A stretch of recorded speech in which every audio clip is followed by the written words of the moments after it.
No, I honestly didn't really think of it, to be honest. Surprisingly, I actually had, the more I got out there, just, obviously your gear's wet and, soaked, and but I still had some energy, you know. But no, at the end of the game, I was just more happy that we got the win, and straight to kind of just rest and recover as much as you can after that. What was that celebration like? I mean, Chuck, you points to the exit, you guys immediately just leave. I think guys, didn't really know how to, celebrate there. Guys were kind of going every which way, and like I said, I think a game like that, how long it was, guys were so tired, but wanted to kind of bring some emotion as best as you could. We'll stay in the back. Go ahead, Greg.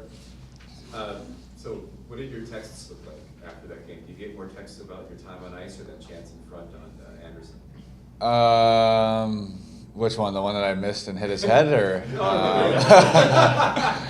No, no. A lot of the time on ice, just saying how you feel, and a lot of family and friends just kind of saying that they stayed up and really tired themselves and just couldn't imagine how we were as players, and that's what we train for. So whatever the game comes, that's what we need to do.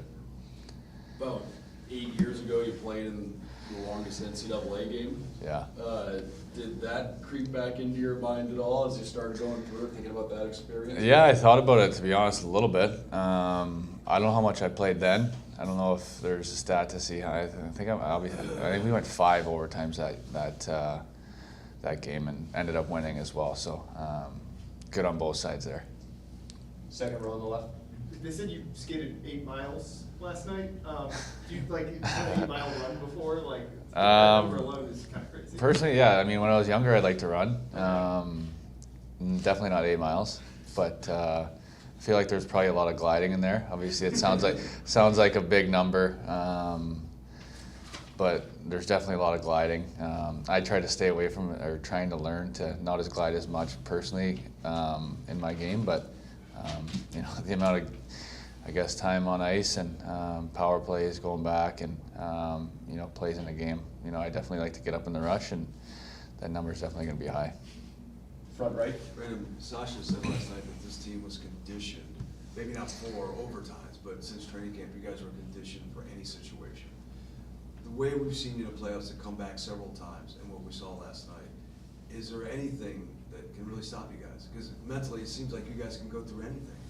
Yeah, actually, we were, still having fun. We were joking around. I felt like most of the overtimes we pretty well took it to them, and more to our advantage, and created so many chances to finish it. Just, obviously they had a tremendous goalie there, and ever since training camp, Paul put us through the ringer there, and we got so many fit guys on our team that like to, push it off the ice and then obviously push it on the ice, and I think that definitely translated and definitely to our advantage last night. If I can follow up, so then mentally, you guys are prepared for anything throughout this playoff series.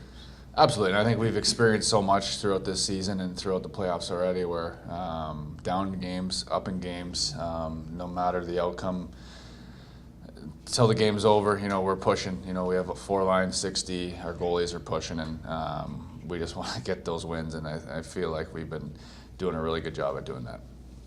Right side, second row. I was hoping you could shed a little bit of light on how you tried to stay recharged or try to regroup in between as the intermissions kept going. Like, how much and what did you eat? What did you drink? What were you doing during those periods? Yeah, try to get as much fluids, the food, fruit personally, caffeine, sugar. I think that's just kind of adrenaline, just to try to keep that going. Kai started cramping up a little bit. Obviously, a lot of periods, guys are going to cramp up. Salts. Our guys, our staff has a lot of different things that we need, and whatever you can. It's obviously tough to put some food in you, playing that much, but you just got to force it down and keep that energy up as much as you can. Just to follow up, Brady Shea said I think he ate 4 bananas during this stretch. How much do you think you might have taken? Definitely not 4 bananas. Maybe 1 banana or 2 bananas. Just bites here and there. Some granola bars, a couple apples, salts, caffeine, some energy just to keep that energy going. We'll take a few more questions on the left side, second row. You mentioned joking around with teammates, you said something about that last night. Anything you can share about what was said, like what you guys were saying to each other coming on the update, take us inside what that was like? Yeah, personally, one of the periods I asked how the Lakers did. Unfortunately, obviously the different result that I was looking for, but and just joking around. Obviously, it's such a stress time, playoffs, conference finals. You want to keep the room light. We have a good light room that keep it upbeat and keep the stress levels pretty low. And like I said, we have all the confidence to make plays on the ice and play our way, and it's about having fun, in the end. You get too stressed, you grip your stick a little too tight, mistakes happen. I think we did a good job at just, having fun, keeping loose, and making plays there. We'll do 3 more questions right up front. As that game's going on, obviously, you can see the fatigue on players. And then you have Radko Gudas, who I think had 12 hits, and he's been throwing some hits in 3 overtime. I'm just curious, how much of the line do you see of, trying to wear out your opponent without wearing yourself out? And then can you just, overall on his game and just the fact that he brings that energy, into a 4th overtime like that? Yeah, he brings it every night. Obviously, Radko, he's shown that in his whole career, and he doesn't stop, no matter, And you need all types of players, and Radko's a great player to, show what he does and brings that energy, like you said. And, every time we see him out there, he's trying to make that big play, that hard play, whether that's a block shot or a good, defensive play or a bomb from the point or a big hit. It's exciting to see him out there, risking, his body to, for the greater, team. And, every player on our team has that. And I think that's a big part of why we're so successful right now. Go ahead, Sean. You were joking a little bit earlier that there's too much glide in your game, and you want to get rid of it. But a serious question: 4 overtimes, there's that line you have to walk. There has to be a lot of gliding to survive. I'm curious mentally as you go through, is there a little bit of a war there of I want to go, but I can't empty the gas tank because I don't know how long this is going to go? Yeah, I mean, obviously I'm trying to make that big player, especially going into it. If I have a lot of, juice left in my legs, the other teams are going to be tired. The other players are going to be tired and exhausted. So anytime I could kind of burn some energy and get up there and make some plays, I'm going to trust myself to do that. I think a couple of times last game I got caught out of play a little bit where some chances happened, but just kind of picking my spots. I think that's being patient.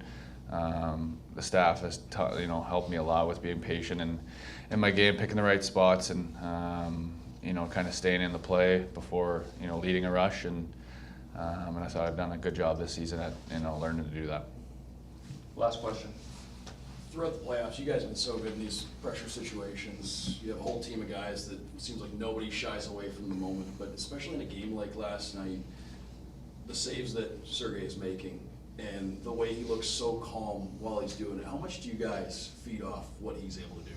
It's crazy. It's you see him, he's so, like you said, as a guy, he's just so calm, works extremely hard at his craft, and it's showing up at big moments. So you see him calm, making big saves, the breakaway save.